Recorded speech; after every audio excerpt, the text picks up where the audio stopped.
জামায়াতের নির্বাচনী জনসভার সবশেষ আপডেট জানবো। গাজীপুর থেকে যোগ দিচ্ছেন আমার সহকর্মী রফিকুল ইসলাম খান। সেখানকার খবরাখবর তার মাধ্যমে জানার চেষ্টা করবো। রফিকুল ইসলাম, জানাবেন, দেখতে পাচ্ছি অনেক মানুষ সেখানে ভিড় জমিয়েছেন এবং সমাবেশ ঘিরে তো বেশ পরিকল্পনা রয়েছে জামায়াত ইসলামীর পক্ষ থেকে, সেই পরিকল্পনাগুলো জানতে চাই।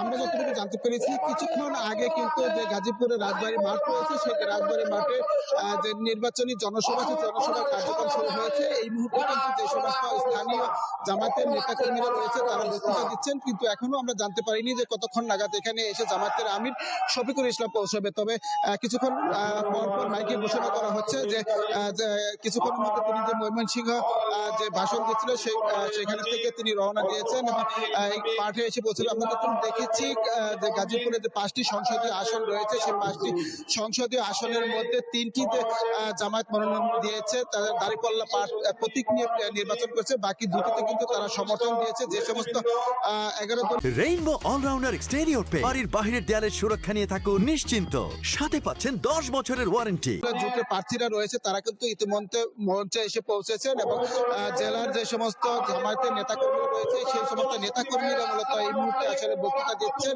আর গাজীপুরে যে ঐতিহ্যবাহী রাজবাড়ী মাঠ রয়েছে সেই রাজবাড়ী মাঠে কিন্তু ইতিমধ্যে জামাতের নেতাকর্মীরা এসে জড়ো হচ্ছে।